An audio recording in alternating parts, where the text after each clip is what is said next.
Bienvenidos amigos a esta entrega de reseñas de esta semana. Bueno, nos encontramos con muchas informaciones nacionales, demasiado informaciones nacionales, con la introducción del proyecto de reforma de modernización fiscal llevada a cabo por el Poder Ejecutivo, pero también concomitantemente con eso se está la Asamblea Revisora conociendo la reforma constitucional y ya se ha armado un debate y el tema de la reforma fiscal ha desplazado al tema de la reforma constitucional. Pero también hay un hervidero nacional e internacional con relación a la orden que ha dado el Poder Ejecutivo respecto a la salida, sacar a los haitianos que están indocumentados en la República Dominicana.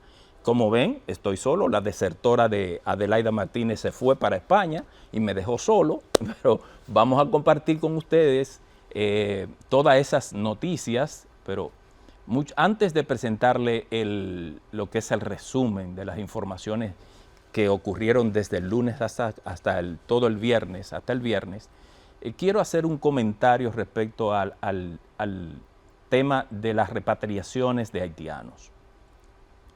República Dominicana es un país, es una nación, es un estado autónomo. Tiene su constitución, tiene sus leyes y bajo esa constitución y esas leyes tiene el derecho soberano de repatriar a cualquier indocumentado, sea haitiano, sea chino, sea francés, sea lo que sea. Es un derecho que le va a la República Dominicana como tiene derecho Estados Unidos a deportar a los indocumentados. El que Estados Unidos lo haga o no lo haga es una facultad que ellos tienen de hacerlo y lo hacen. Y lo hacen no de la mejor manera. Y lo hace Bahamas, y lo hace Perú, y lo hace Chile contra los haitianos y contra cualquier ciudadano que violente lo que son las leyes migratorias. Y nosotros ese derecho que lo tenemos y nadie nos lo puede regatear. Ni la canciller haitiana, ni el primer ministro interino. Nadie nos puede regatear el derecho que tenemos los dominicanos de repatriar a quien ha entrado a nuestro territorio sin documento. Nosotros no tenemos que pedirle permiso ni al gobierno haitiano, ni le tenemos que pedir permiso a la Organización de Estados Americanos. Pero mucho menos tenemos que pedirle permiso a las Naciones Unidas. Nosotros somos miembros de las Naciones Unidas, miembros de la OEA, y nosotros como miembros de esos organismos internacionales no tenemos que pedirle permiso a ellos para ejercer nuestros derechos, como lo hacen otros países, y nosotros no estamos siendo racistas aplicando el derecho, aplicando la ley de migración, aplicando la Constitución y apelando a ese derecho que nosotros tenemos. O sea, nosotros no tenemos que pedirle permiso a nadie, como no pide Estados Unidos permiso para sacar los indocumentados dominicanos, ni haitianos, ni cubanos, ni de ninguna otra índole. No, nosotros tenemos este derecho y lo seguiremos ejerciendo. El presidente de la República, Luis Abinader, lo ha hecho bien. Otros gobiernos se hicieron de la vista gorda y se nos ha llenado el país con eso. No le pedían al presidente de la República, no le pedían que ejerciera el derecho que tiene de cortar la inmigración haitiana masiva. Bueno, eso es lo que está haciendo. Palo si boga y palo si no boga. No es así. Lo está haciendo y se seguirá haciendo. Así es que, gracias por escuchar. Vamos a ver el resumen de noticias y después la entrevista que tenemos con Eliades Acosta Matos. Muy buenas noches, bienvenidos al resumen de noticias de su programa Reseñas. La semana informativa inició con la presentación formal por parte del presidente Luis Abinader del proyecto de ley de modernización y responsabilidad fiscal con la que estima recaudar 122.486 millones y corregir distorsiones en el régimen tributario. Durante el encuentro La Semanal con la prensa, el ministro de Hacienda, José Manuel Hochi Vicente, explicó que el objetivo de la reforma es elevar el nivel de desarrollo del país y mejorar servicios esenciales como educación, salud, seguridad, transporte, salarios y ayudas sociales, enfatizando la necesidad de crear un ambiente seguro y moderno para los dominicanos. Entre algunas medidas propuestas por el gobierno están la eliminación de la exención de ITEVIS en compras por Internet en menos de $200, el aumento al doble del pago de la renovación del marbete, el ajuste a los impuestos a bebidas alcohólicas, como también la eliminación del anticipo para personas físicas y microempresas. Igualmente, se derogará la exención del pago del impuesto sobre la renta y dividendos establecido por la Ley de Fideicomiso y Desarrollo Inmobiliario, para igualar el tratamiento de los fideicomisos al de las personas jurídicas. También se eliminarán los incentivos al sector turismo contemplados en la Ley número 158-01 de Fomento al Desarrollo Turístico y sus modificaciones con FOTUR, y los incentivos que contempla la Ley 108-10 para el fomento de la actividad cinematográfica o Ley de Cine. Tras este anuncio, importantes agrupaciones empresariales y otras entidades han objetado o hecho advertencias, como la Asociación Nacional de Hoteles y Turismo Azonahores, quienes advirtieron que dicha reforma fiscal podría tener un impacto negativo en la economía, particularmente en el sector turístico, por lo que solicitó que se revise y reconsidere las medidas. Pasando a la reforma constitucional, la Asamblea Nacional aprobó en primera lectura la nueva Constitución, que incluye un grupo de nuevos artículos propuestos por el presidente Luis Abinader.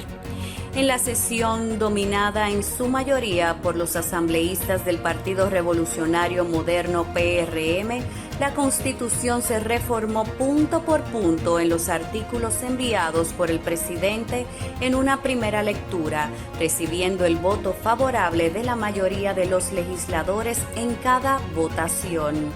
Hasta aquí el resumen de noticias de su programa Reseñas. Pasen feliz resto de la noche.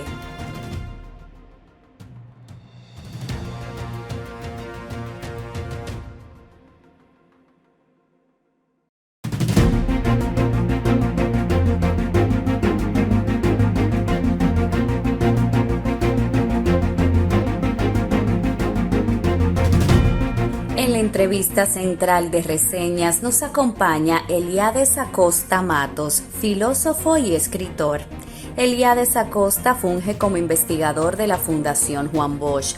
También es coordinador de la Comisión Técnica para Políticas de Integración Regional y es encargado del Departamento de Investigación del Archivo General de la Nación.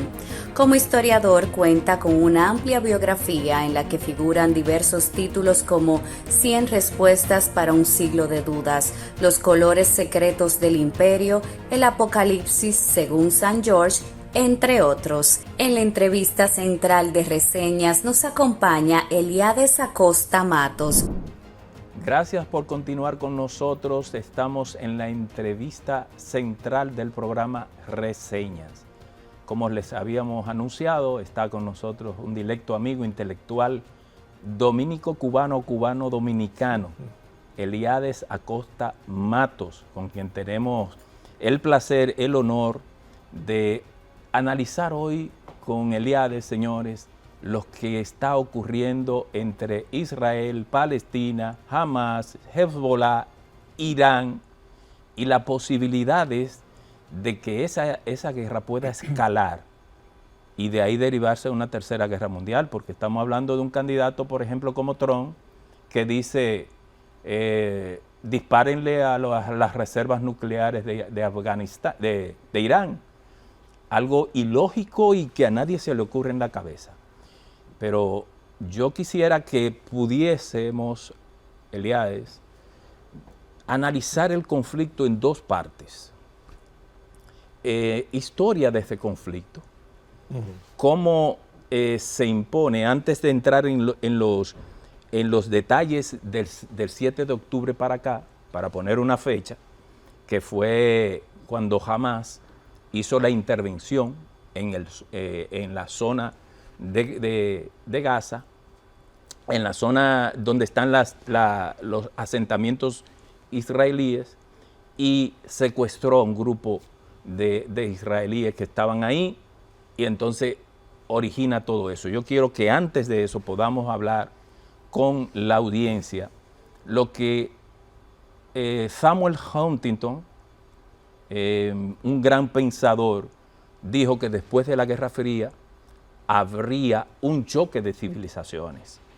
Es decir, se iba a dar ese choque de civilizaciones no por asuntos ideológicos, y desde un punto de vista exactamente, Eliades, amigos, ahora no se apela a la ideología, se apela al terrorismo, se apela a la lucha contra las drogas, y él dice que la confrontación entre civilizaciones, orientalismo y occidentalismo, se iba a dar por un asunto de choques culturales.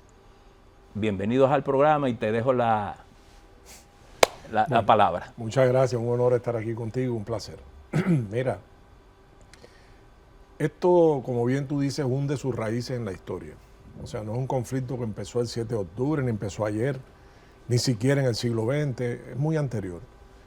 Yo situaría el origen de todas estas grandes confrontaciones, y esto de Huntington, de Occidente y Oriente, en el periodo de las cruzadas.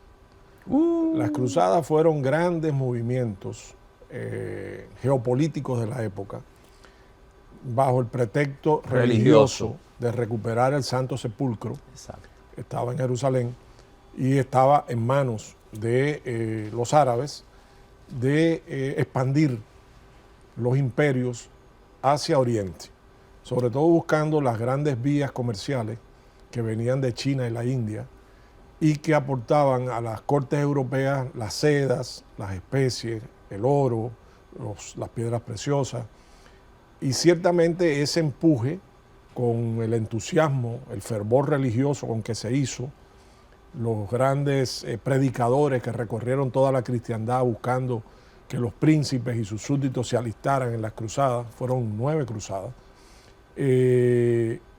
provocó un movimiento que para la época donde había mucha incomunicación entre las personas fue único, solo comparable con el choque de civilizaciones que empieza a partir de los viajes de Colón.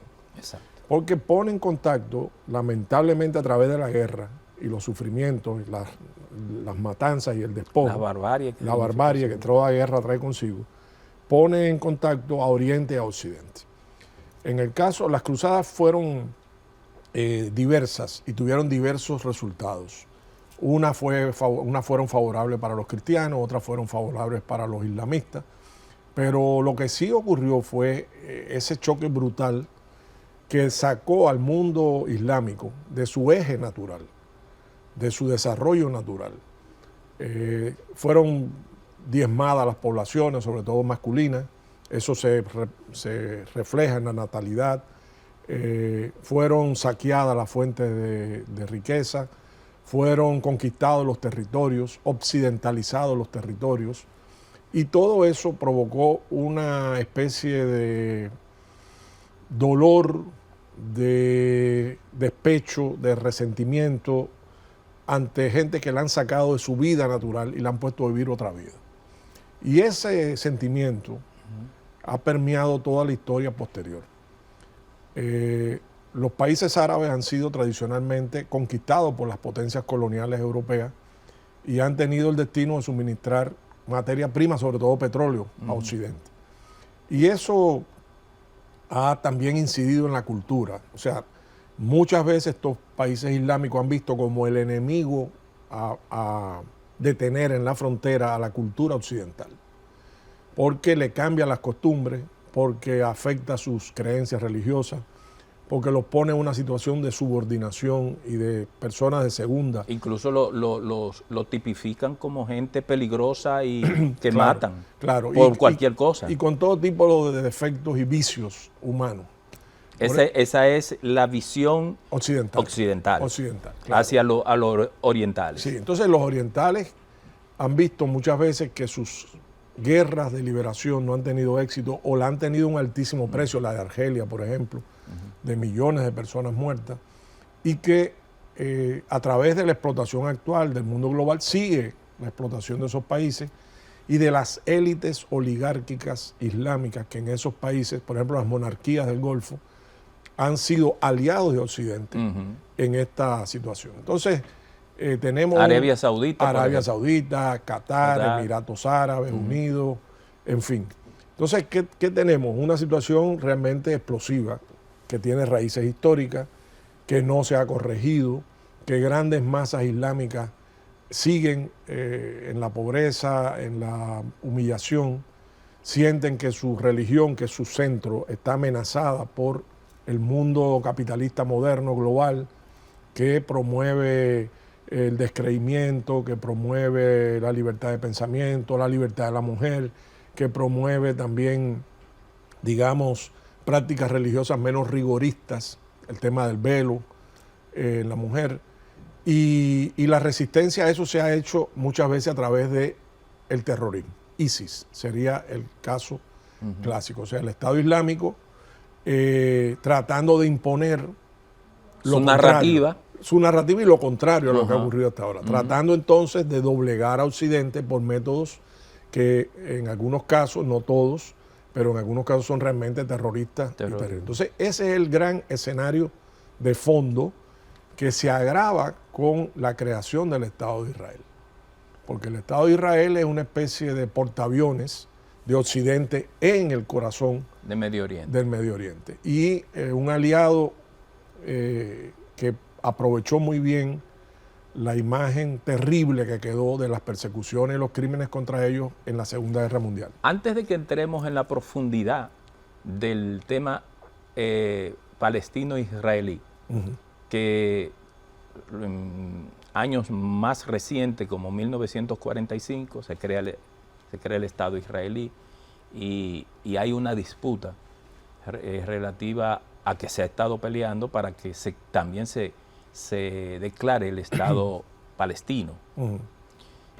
Yo pienso que hay un punto de inflexión, Eliades, en el año 1979 en Irán.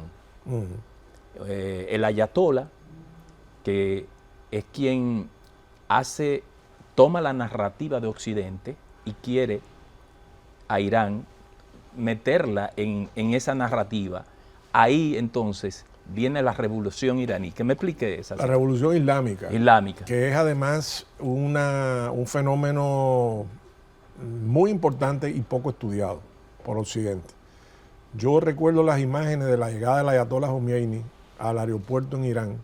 Yo nunca he visto un mar de personas que incluso levantaron el autobús donde él iba y lo fueron llevando sobre andas, o sea, sobre la gente. Yo recuerdo cuando él muere, el fanatismo que se desató, que hizo que casi prácticamente no pudieran enterrarlo, como querían según el rito, porque el ayatolá representó las esperanzas de ese mundo oriental oprimido por el mundo occidental. Exacto. Yo recuerdo también los membretes de, digamos, la embajada iraní. Yo recibir cartas de la embajada iraní donde decía, por la victoria de los oprimidos sobre el opresor. Ese era su lema. Quiere decir, ahí hay mucho sufrimiento, ahí hay mucha pobreza, hay mucha exclusión, ahí hay mucho racismo contra estos pueblos. Y la revolución islámica canalizó, el Shah de Irán, Reza Pahlavi, era pro-occidental. Exacto. Incluso occidentalizó al país. Es eso. Y la respuesta islámica fue desoccidentalizar al país y volverlo a poner sobre bases islámicas. Estamos hablando del chiismo, que es la expresión más popular y más pobre dentro del Islam. Y se creó una república islámica. Por naturaleza, la república y las monarquías no ligan, son opuestas. Sí, claro. Entonces, lo que hay detrás durante muchos años contra la revolución iraní es la reacción de las monarquías aliadas con Occidente contra un movimiento popular, humilde, revolucionario, islámico, que se opone a la presencia de esas monarquías Y por eso es que Arabia Saudita, por ejemplo, ha estado tradicionalmente enfrentada a Irán.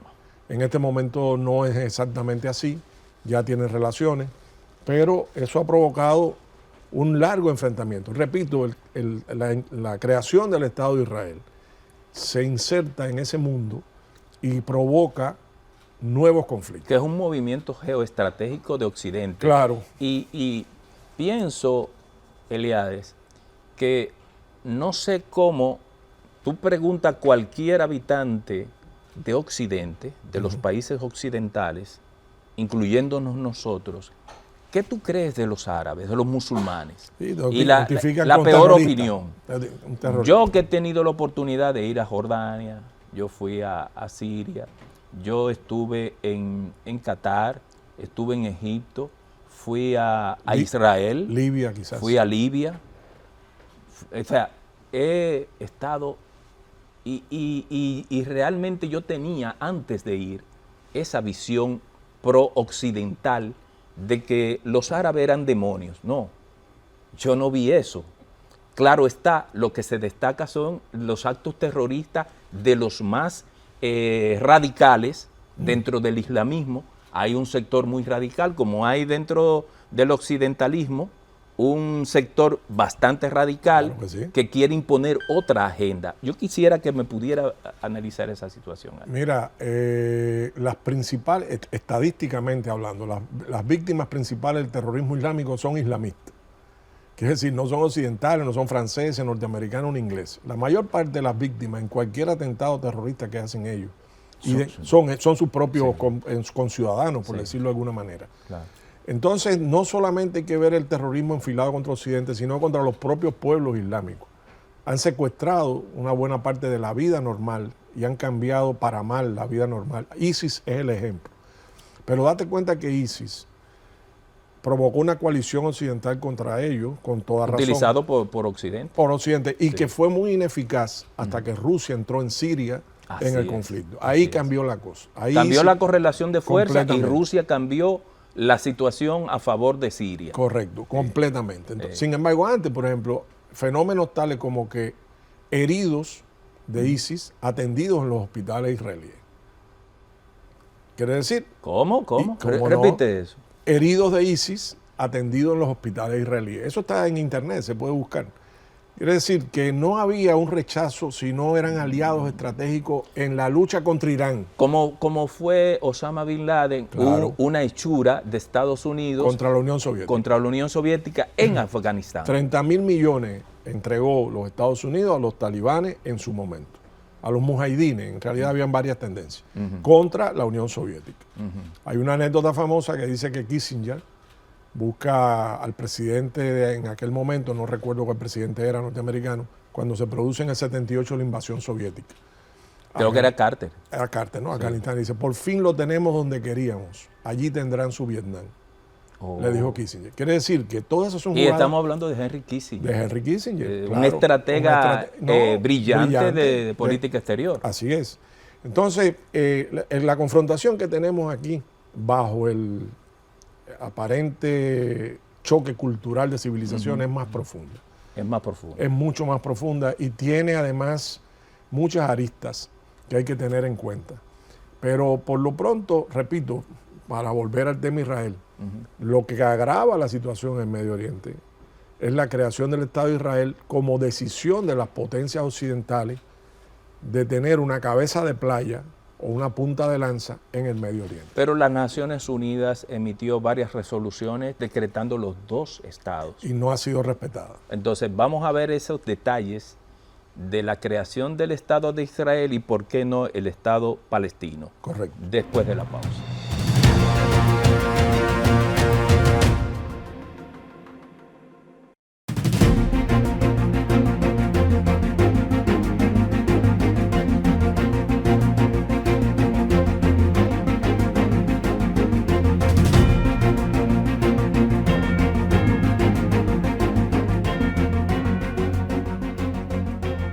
Seguimos con esta estupenda conversación con Eliades Acosta Matos, intelectual, escritor, pensador, filósofo Y no filósofo porque dicen que... No, estudió filosofía. Entonces, estamos en el punto en cuando se crea el Estado de Israel. Ahora yo digo, se crea el Estado de Israel y para llevar la fiesta en paz, las Naciones Unidas también decreta que hay que crear el Estado palestino. ¿Qué ha pasado, Eliade, que no han querido cumplir las resoluciones, no han querido cumplir muchísimas, el Estado palestino? Sí, mira, el Estado palestino existía antes de la creación del Estado de Israel. Lo que pasa es que el Estado palestino fue disuelto, fue fragmentado, fue balcanizado precisamente por el surgimiento de Israel. O sea, en estos días circula en las redes un post en el cual se aborda el tema de si es la tierra prometida por Dios a Israel. Dios me dio la tierra, esa es la tierra prometida y yo no me voy de ahí. Y el comentario que hacía el autor, no me acuerdo quién era, decía, Dios no te dio la tierra, te la dio Inglaterra. ¿Por qué? Porque Inglaterra era la potencia protectora. La colonial. La metrópoli de esta zona del mundo. Y después de la idea de crear un Estado judío es muy antigua, no es de ahora. El sionismo, que surge a fines del siglo XIX como tendencia radical dentro de la nación judía o hebrea, es uno de los potentes impulsos para crear el Estado de Israel. O sea, ese era uno de sus objetivos. Los israelíes no tenían un Estado propio, estaban dispersos por el mundo y habían sido muy golpeados en la Segunda Guerra Mundial por el fascismo. Y lógicamente eso provocó una simpatía del mundo hacia la causa y el destino del pueblo judío. Ahora, hubo varios planes de crear el Estado judío, no solamente en esta zona donde está, donde le arrebataron territorio a los palestinos. Hubo la idea de crearlo en Argentina, en La Pampa. Y por eso hay tantos judíos allá. Correcto. Y hubo la idea de crearlo en Madagascar, en África, en la gran isla de Madagascar. Eso no fructificó y donde se encontró un hogar judío, porque entonces viene la Biblia y viene la Torá y todas las creencias las interpretaciones de la exacto. Fue en Palestina, quitándole parte del territorio a los palestinos para crear el Estado judío. Incluso el terrorismo judío, que también existió y muy fuerte en esta zona después de la Segunda Guerra Mundial, buscó aterrorizar a la población palestina para que huyera de los territorios y ellos poderlo conquistar. Incluso golpeó a Inglaterra, porque el representante de Inglaterra en esta zona, en Palestina, fue asesinado por terroristas judíos. Entonces, se produce una retirada de Inglaterra y una entrega de territorio. La idea inicial era que convivieran los dos estados. Como debe ser. Como debe ser. Pero Israel no aceptó en la práctica ese enfoque y comenzó a ampliar su territorio con colonos. Con agresiones, con asesinatos, con matanzas. Se dieron guerras con los países árabes circundantes. Israel logró imponerse con la ayuda sobre todo de Estados Unidos y de Inglaterra, logró imponerse militarmente en la zona. A partir de ahí hubo varias guerras. Hubo la última grande en el 73. Exacto. Pero ninguna de esas guerras resolvió el problema de fondo, que es convivir pacíficamente ambos pueblos. Y lo que hemos visto hasta ahora es que las resoluciones de la ONU sobre los dos estados han sido, los acuerdos de Camp Davis, han sido una y otra vez violadas por Israel y lejos de reconocer el espacio palestino, lo que ha hecho es, con colonos, como hizo Estados Unidos en Texas, irse apropiando de tierra y luego anexarla. Tú has mencionado, Eliades, el acuerdo de Camp David, un acuerdo que fue propuesto, impulsado por Bill Clinton y estaba Yasser Arafat. Ese acuerdo, los acuerdos de Camp David lo impulsaron ellos y ya estaba casi listo y había avanzado bastante. Pero de repente Yasser Arafat se muere. Se muere Yasser Arafat. y desaparece el líder natural del islamismo, desaparece con una muerte muy sospechosa, porque hay que decirlo claro, en los dos bandos, tanto en el mundo árabe como en Occidente, hay gente que no quiere que se llegue a la paz. Claro. Y el mundo debe procurar que lleguemos a la paz. Nadie quiere guerra. ¿Qué pasó ahí? ¿Y qué pasó que ahí mismo, el 7 de octubre? Mira, hubo varios acuerdos de Camp Davis, hubo más de uno, hubo el primero con Carter. Ajá. Y después Clinton. Ahora, lo cierto es que el sionismo israelí, que no es la nación judía, que es una facción política, ideológica, extrema, radical, cercana en muchos aspectos de su prédica y su práctica al nazismo, el sionismo no quiere paz. El sionismo quiere la creación del gran Israel, al cual le pertenecería, entre comillas, parte hasta de Egipto. Es decir, toda la zona ocupada, digamos Gaza, Cisjordania, el Líbano, parte de Siria, Egipto y otros países circundantes. Entonces, el sionismo no quiere, tiene sueños imperiales de grandeza,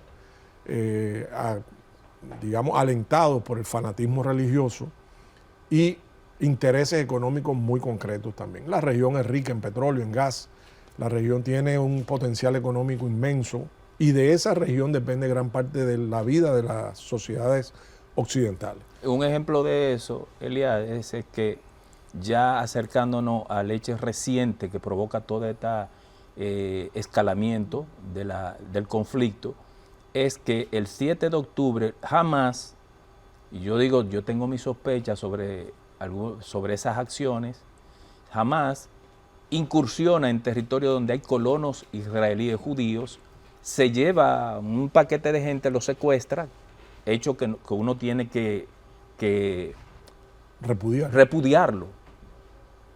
O sea, jamás entendía que Israel no iba a tener una respuesta contundente. No lo sabía. Ahora, Eliades, o sea, tú tienes que uno reprocha eso, ese secuestro, porque tú no le puedes quitar la libertad a nadie por la fuerza, pero la respuesta ha sido sobredimensionada por Israel.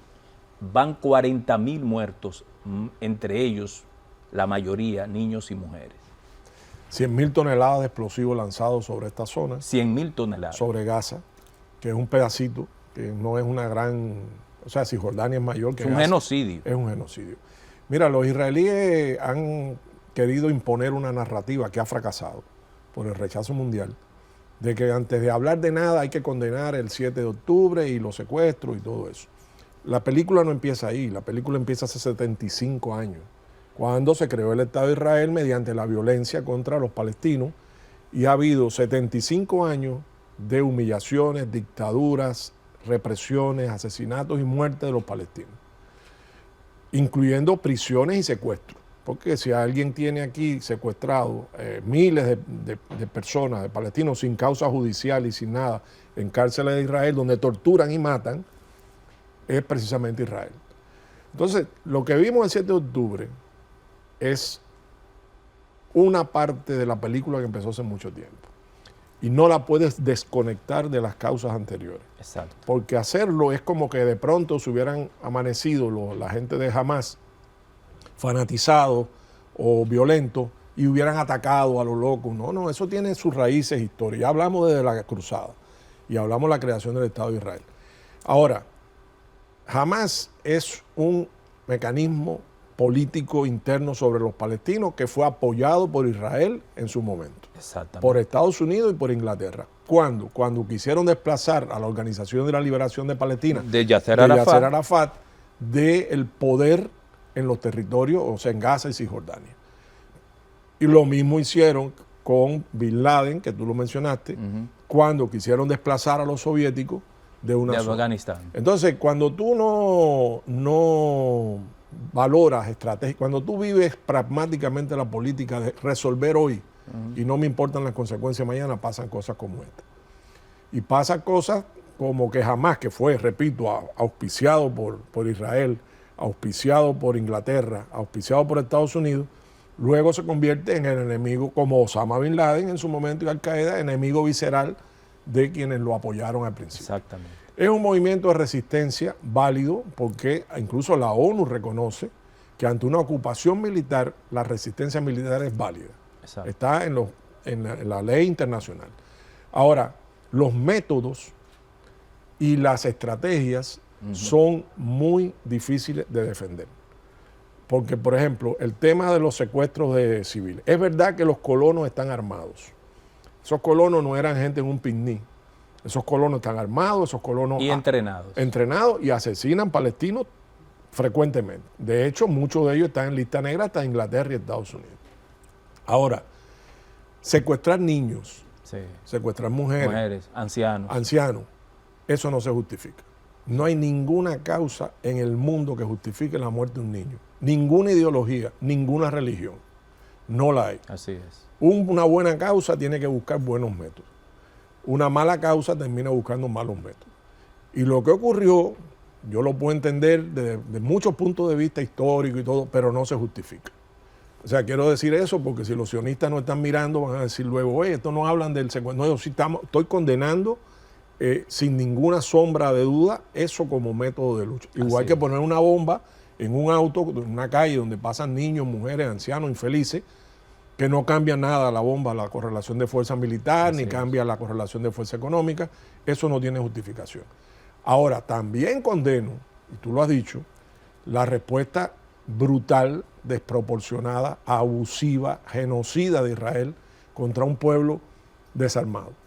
Porque, no, yo a veces veo en CNN la guerra de Hamás e Israel. No, la guerra de Israel y el pueblo palestino. Porque ¿a quién están matando? A Hamás. No, Hamás está ahí. Ha pasado un año. Siguen los rehenes presos. Hamás sigue, ayer bombardeó zona de Israel Hamás. Siguen vivos los combatientes. El jefe principal en un año no han podido asignar, capturarlo, matarlo. Ahora dicen desde Occidente, Ajá. de este lado del mundo, que ese jefe está en túneles subterráneos con los Rehenes. rehenes. Bueno, esa es la versión y la narrativa. Lo cierto es que con toda la potencia del Mossad, capaz de hacer lo que hizo contra Hezbollah, Que quiero decir eso, ¿cómo es que el Mossad no sabía. no sabía que el 7 de octubre se iba a producir eso cuando el Mossad y la inteligencia del ejército de Israel ubican al jefe de Hezbollah y lo matan, al jefe negociador de Hamas y lo matan en Irán, en una casa albergue? ¿Cómo es que ustedes no sabían lo del 7 de octubre? Mira, Entonces ahí viene la sospecha de uno con este grupo sionista que dirige a Israel. 7 de diciembre de 1942, Pearl Harbor. Exacto. Una sorpresa, Japón sorprende a Estados Unidos. 2 años antes del Pearl Harbor, los americanos tenían las claves de todas las comunicaciones navales y aéreas de los japoneses. Así es. Lo sabían perfectamente. Es decir, sí se sabía. Tú me vas a decir que el 11 de septiembre del 2001 no hubo señales en los mecanismos de inteligencia norteamericanos de que se preparaba. Los hubo. Los hubo. Y sabían que Claro. se estaba arreglando un ataque. Claro. Y entonces, ¿qué ocurre con estas cosas? Estas son las justificaciones que se dejan, que se fabrican. Y que se produzca. Para todo después tú. El dejar hacer. El dejar hacer. O sea, yo no he hecho nada, pero yo pude evitar y no lo hice. El tema de Irak, por ejemplo, en la misma región.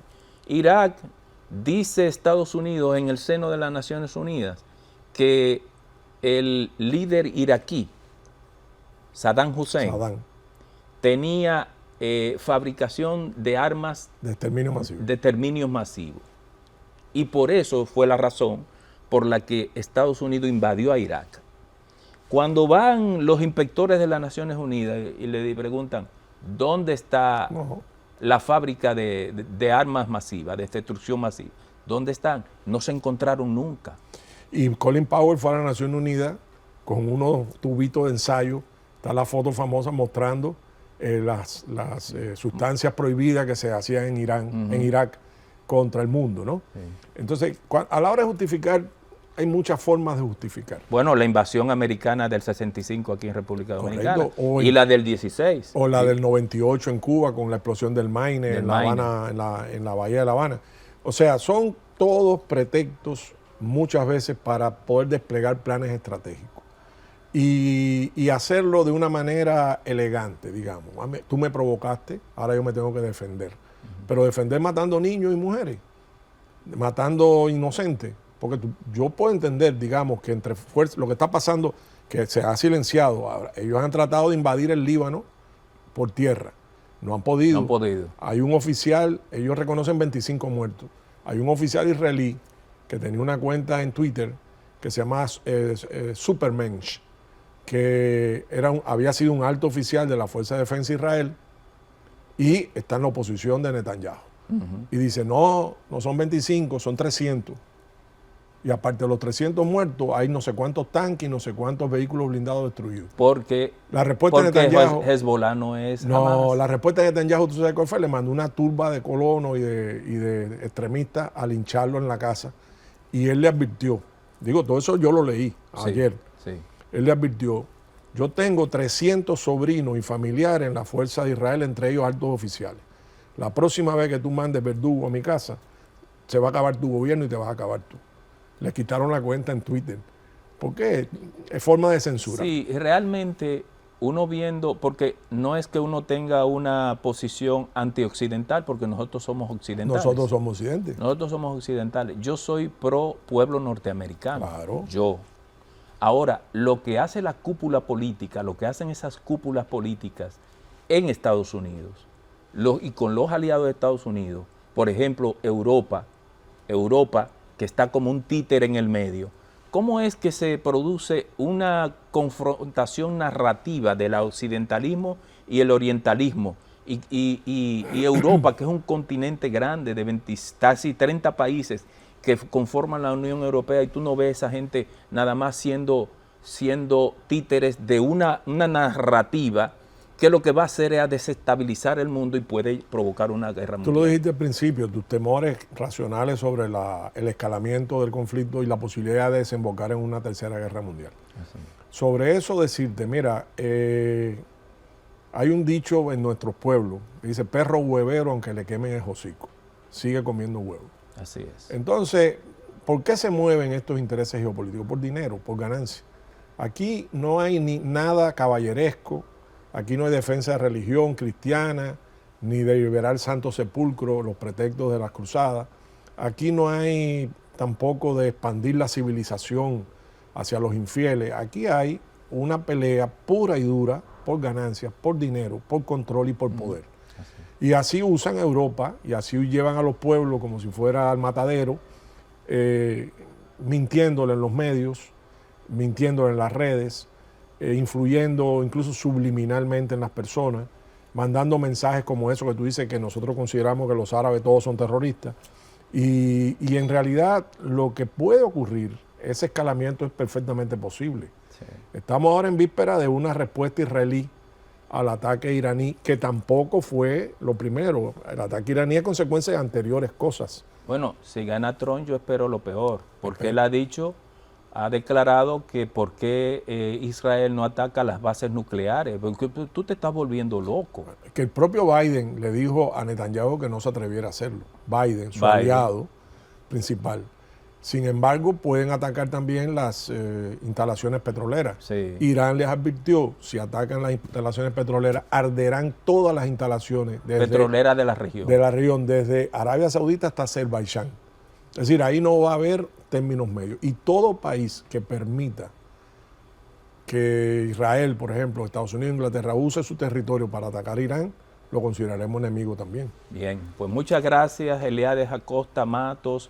Yo lo que tengo el temor o tengo la percepción de que Israel es que dirige a Estados Unidos con sus intereses. Es así. Crearon ese Estado para tener un control en la región, pero lo que están controlando son ellos con una cúpula malvada que dirige a Israel, encabezada por el bandido de Netanyahu. Terminamos el programa.